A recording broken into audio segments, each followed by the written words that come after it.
6 lessons from 12 months of building DULO. This is the Early Days Podcast.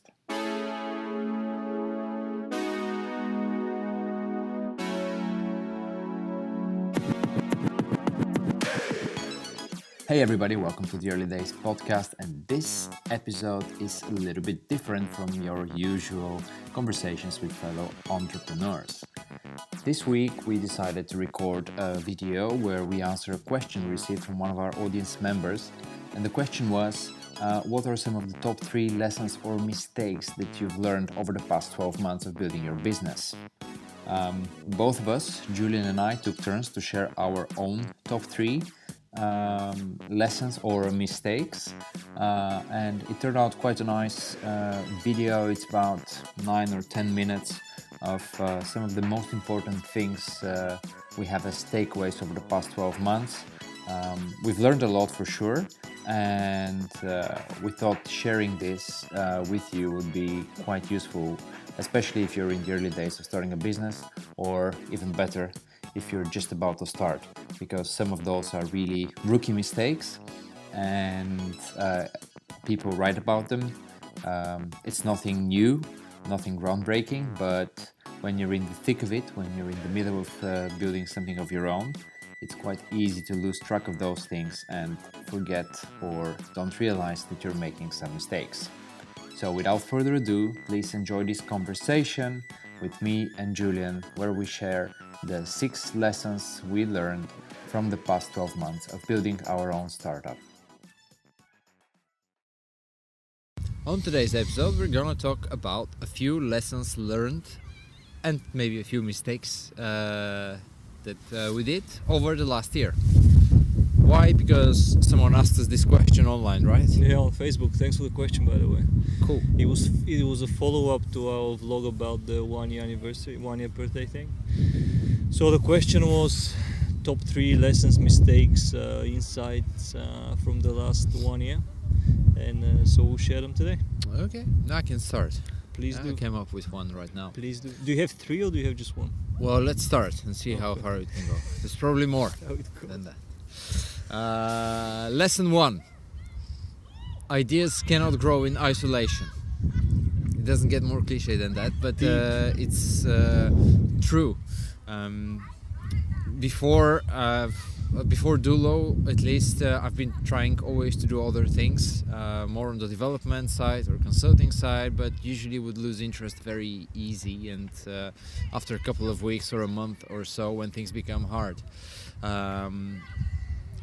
For DULO, I shared it with you, and that's probably the best decision ever, because I convinced myself definitely over the past not even 1-2 years that working with a co-founder is super important, not just to share the workload and all that, but just to evolve the idea and to put it out there. In addition to that, like, documenting this whole process lets us present our ideas to a wider audience, and as a result of that, our thinking changes as well.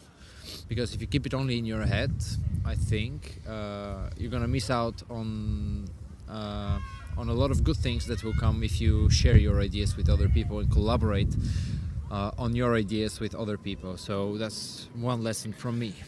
Should we take turns then? Go it's more interesting. 1 each. Okay. From my side, I think we could have simplified the launch in terms of, even though we had limited finances, given that we were self-funding it, we could have made smaller quantities, and we could have skipped the women's collection for now, and we could have skipped 3 of the 6 colors that we launched with, because data shows us that the most popular shirts for now are by far the white, the black, and the light blue. So we could have skipped an additional financial, I guess, commitment, and saved that for either the next collection or for marketing and anything really. And we could have made less quantities, because I think we overestimated the demand that we will have, and we shouldn't have, because we were launching to cricket, so we didn't have any audiences ourselves. We didn't have any platform and influence that we can leverage. So I think we overestimated that, but it's a good lesson going forward. I'll follow up with another lesson start building your brand immediately. It's something that I think we've never really paid attention to until we actually were ready with our production run and started and opened for business, started selling. That's when we actually started to consider branding more seriously. Before that, we did a very rookie mistake. If you read a lot of startup books or just management or entrepreneurial books, it's written there that you cannot really avoid marketing or branding. But a rookie mistake that a lot of founders do is they focus a lot on the product at first, and I think that's something that we did as well. And that's still something that we're still figuring out, I have to say.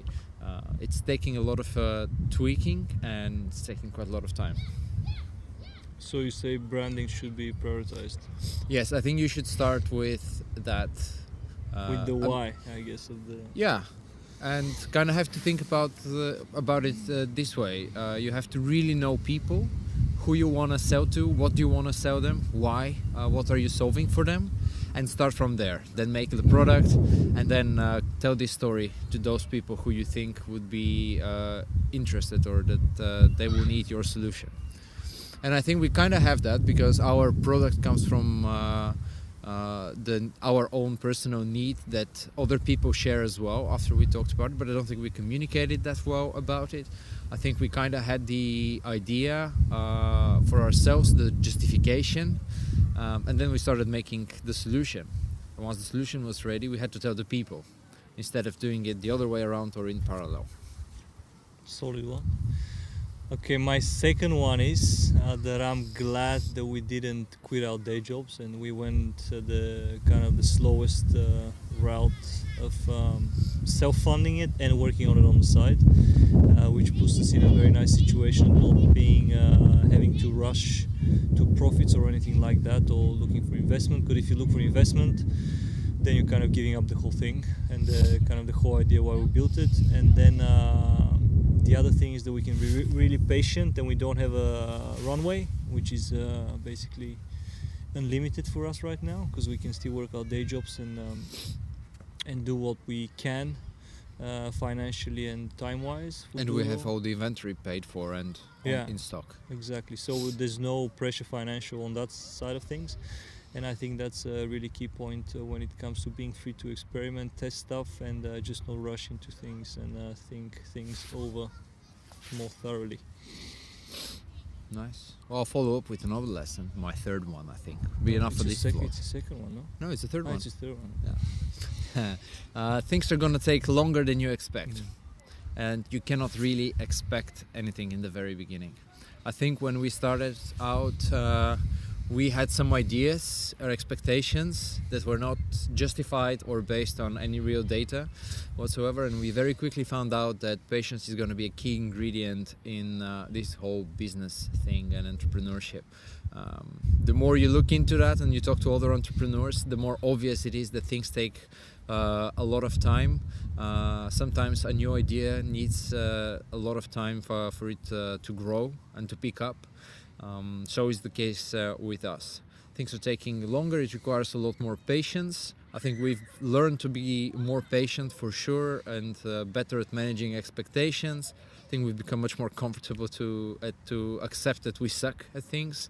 And it's actually kind of nice and liberating because it removes the pressure of you doing your own thing, basically. I think it just liberates you to experiment, to try a few things, and as you mentioned, tying up to your lesson, when you have the freedom kind of and stability, so you don't have to worry really about incomes and deadlines that much, you can just operate calmly, and then it's easier to be patient as well.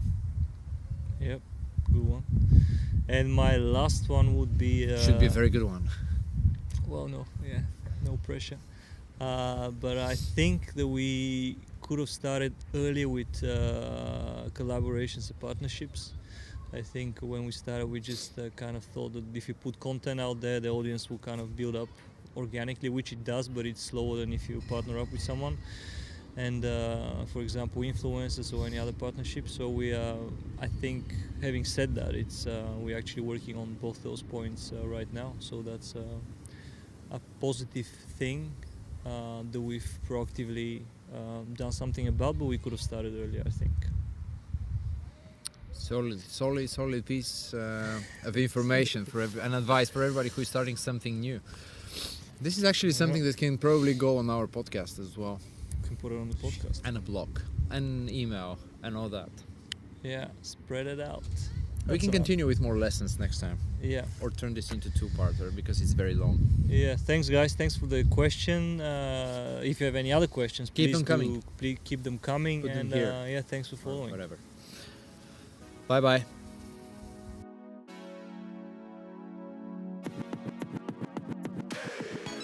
Thank you so much for listening to the show. If you enjoyed it and found it valuable, we would really appreciate your support by liking, rating, subscribing to the Early Days podcast. This program is produced and hosted by DULO, that's me and Julian. And as we mentioned in the very beginning, we make non-iron dress shirts from performance fabrics. If you want to learn more, head over to weardulo.com, that's weardulo.com, and take a look at our products, our story, and the journey of how we're building the business. Until next time, bye-bye.